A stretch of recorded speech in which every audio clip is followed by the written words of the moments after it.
नमस्ते मित्रों, आज हम आपको एक कहानी बताने जा रहे हैं जिसका शीर्षक है पाप और पुण्य।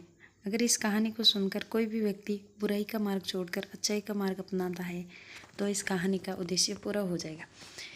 किसी एक गांव में रमन नाम का एक शोर रहा करता था। वो पास के जंगलों से गुजरने वाले रास्तों पर आने जाने वाले मुसाफिरों को चाकू की नोक पर लूट लिया करता था। कभी कभी खतरा महसूस होने पर वो उन्हें मारने से भी नहीं कतराता था। उसका एक छोटा सा परिवार था जिसमें उसकी पत्नी, एक बेटा और एक बेटी और उसका बूढ़ा बाप भी रहा करता था। रमन जब चोरी डकैती करता, इन सब के लिए कुछ न कुछ तोहफे खरीद के ले जाता था। उसका पूरा परिवार भी जानता था कि वह जो सारी चीज़ें और पैसे लाता है वो चोरी और डकैती के होते हैं। एक दिन रमन ने एक बूढ़े आदमी को लूट लिया। वो बूढ़ा आदमी रमन के आगे बहुत गिड़गिड़ाया। उसने रमन से कहा कि ये पैसे उसकी बेटी की शादी के लिए दूसरे गांव से उधार लाया है। कृपया करके वह इन्हें ना लूटे, वरना वह अपनी बेटी की शादी नहीं कर पाएगा। लेकिन रमन को इस बात से कोई फर्क नहीं पड़ता था, इसलिए रमन ने उस बूढ़े आदमी को धक्का मार कर दिया और उसका सारा पैसा छीन कर अपने घर लौट आया। घर पहुंचने पर रमन के पिता ने उसे पूछा कि आज कहाँ से आ रहे हो। तब रमन ने उन्हें बताया कि आज उसने एक बूढ़े आदमी के पैसे लूटे हैं जो अपनी बेटी की शादी के लिए पैसे उधार लेकर अपने घर जा रहा था। रमन के पिता ने उससे कहा कि तुम्हें ऐसा नहीं करना चाहिए था। ऐसा करने से तुम्हें बहुत पाप लगेगा। तुम्हें अब चोरी चकारी और डकैती छोड़ देनी चाहिए और कोई मेहनत का काम करके पैसे कमाने चाहिए।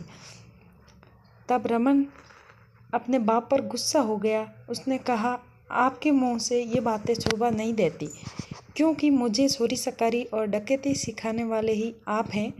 अब आप मुझे ज्ञान मत दीजिए।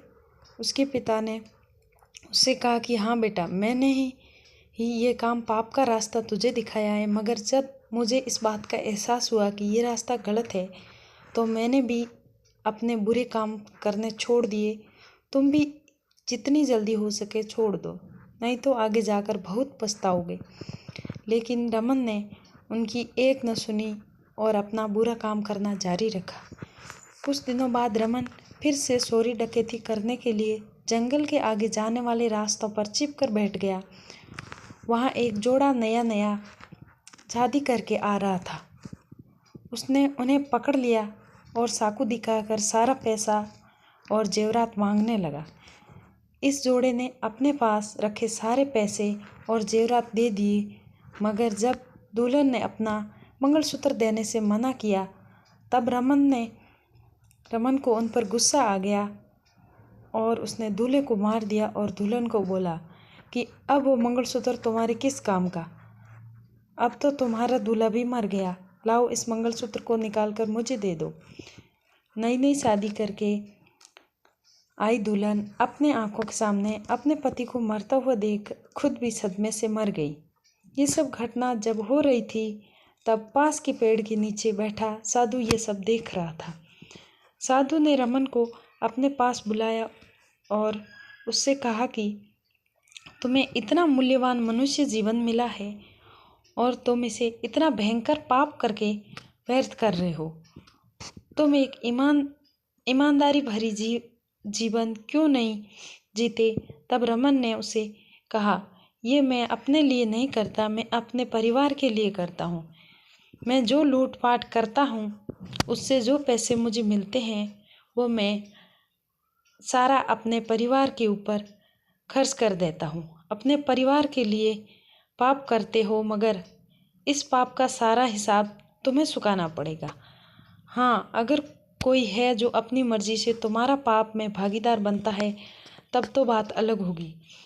रमन ने साधु की बात सुनकर तुरंत कहा, हाँ, क्यों नहीं।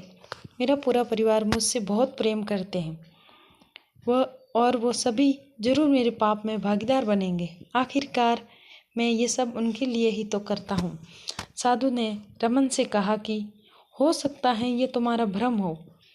इस बात को स्पष्ट करने के लिए तुम्हें अपने परिवार से एक बार पाप की हिस्सेदारी लेने के लिए पूछ लेना चाहिए। रमन को साधु की बात पर विश्वास नहीं हुआ, लेकिन उसने सोचा कि एक बार पूछने में क्या जाता है। उस दिन जब वो घर पहुंचा तो अपने सारे परिवार के लिए कुछ न कुछ तोहफे लेकर गया, जिसे पाकर परिवार के सभी लोग बहुत खुश हो गए। उसने सबसे पहले अपने पिता से पूछा कि क्या आप मेरे पापों में भागीदार होंगे। पिता ने उससे कहा कि बेटा, मेरे खुद के इतने सारे पाप हैं जिनका पश्चाताप मैं अब तक कर रहा हूँ, भला मैं तुम्हारे पाप में भागीदार कैसे बनूं। और वैसे भी मैं तुमसे ये काम छोड़ने के लिए तो पहले ही कह रहा हूँ। बाद में रमन अपनी पत्नी और बच्चों के पास गया।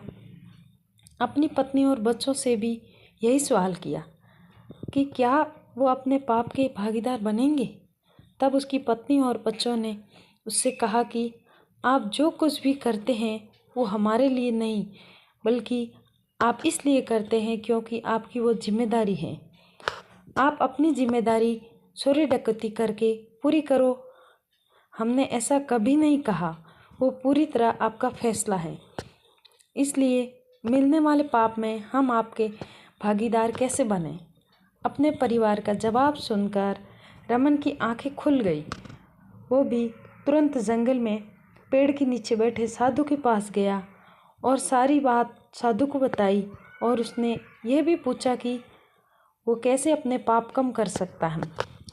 साधु ने उससे कहा, अपने सारे बुरे काम तुरंत बंद कर दो और तुम्हारे पास जो कुछ हैं, तन मन या धन, उन सब से अच्छाई के काम शुरू कर दो, जिससे तुम्हारा पाप धीरे धीरे कम हो जाएगा। उस दिन से ही रमन ने सारे बुरे काम करने बंद कर दिए और अच्छाई के कामों में लग गया। कहानी का नैतिक पाठ। मित्रों, कहीं आप लोग भी अपनी जिम्मेदारियों को पूरा करने के लिए कुछ ऐसे काम तो नहीं कर रहे हैं जिनकी वजह से आपकी पाप की गठरी भी भारी होती जा रही है। याद रखिए, आप जो भी कर्म करते हो उससे मिलने वाला पाप आप सहकर भी किसी के साथ नहीं बांट सकते हैं। इसीलिए रुकिए, सोचिए, समझिए और अपने कर्मों को उसी हिसाब से कीजिए।